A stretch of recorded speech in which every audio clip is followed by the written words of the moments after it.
اس کو اگر پڑھ کے آیت کو اس بندے کی طرف پھونک دیا جائے، اللہ واقعی اس بندے کی آنکھوں پہ پردے ڈال دیتا ہے اور وہ بندے کو تکلیف نہیں پہنچاتا۔ ہم نے اپنی زندگی میں ہزاروں مرتبہ اس آیت کو پڑھ کے آنکھوں سے اس کا فائدہ دیکھا ہے۔ بندے کا ڈر اگر ہو تو ہمارے حضرت رحمۃ اللہ فرماتے تھے کہ قرآن مجید کی آیت ہے سورہ یاسین میں، وَجَعَلْنَا مِن بَيْنِ أَيْدِيهِمْ سَدًّا وَمِنْ خَلْفِهِمْ سَدًّا فَأَغْشَيْنَاهُمْ فَهُمْ لَا يُبْصِرُونَ۔ اس کو اگر پڑھ کے آیت کو اس بندے کی طرف پھونک دیا جائے، اللہ واقعی اس بندے کی آنکھوں پہ پردے ڈال دیتا ہے اور وہ بندے کو تکلیف نہیں پہنچاتا۔ ہم نے اپنی زندگی میں ہزاروں مرتبہ اس آیت کو پڑھ کے آنکھوں سے اس کا فائدہ دیکھا ہے۔ ایک ہے بچے کو نظر لگ جاتی ہے، اس کو نظر بد کہتے ہیں، یہ لوگوں کو بھی لگ سکتی ہے، اور ہمارا تجربہ یہ ہے کہ سب سے زیادہ نظر بچے کو ماں باپ کی لگتی ہے، کیونکہ وہ خود اس کو پیار محبت سے دیکھتے ہیں تو نظر تو اثر کرتی ہے، العین حق۔ تو اب اس کے لیے کسی کے پاس جانے کی ضرورت نہیں، قرآن مجید کی ایک آیت ہے، ان اللہ سیبطلہ ان اللہ لا یصلح عمل المفسدین۔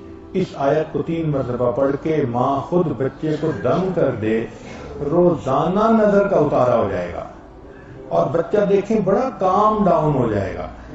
اکثر بیبیز ویسے ہی پیارے لگتے ہیں اور اگر خوبصورت ہوں تو پھر تو اور ہی کچھ بات ہوتی ہے۔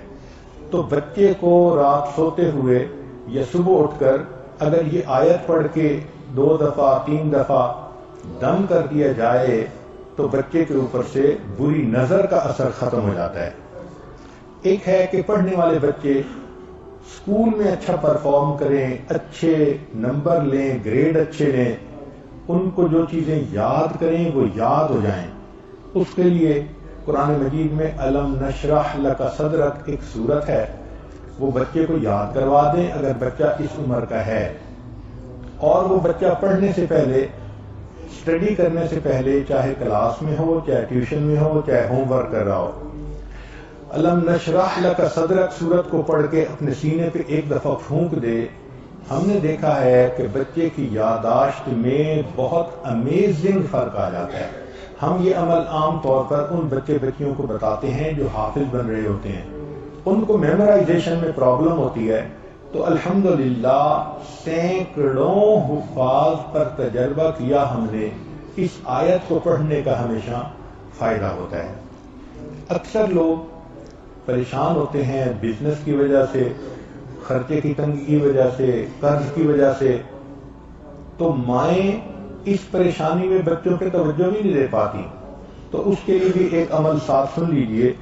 ہمارے حضرت مرشد عالم رحمۃ اللہ علیہ فرماتے تھے کہ جب بھی نماز پڑھیں، ہر نماز کے بعد اول آخر ایک دفعہ درود شریف اور درمیان میں 7 مرتبہ سورۃ لإیلاف قریش، پوری سورت 7 دفعہ پڑھیں، چھوٹی سی سورت ہے، اور پھر دعا مانگیں۔ اس عمل کو کرنے سے رزق کی کوئی بھی پریشانی ہو، اللہ اس پریشانی کو دور فرما دیتے ہیں۔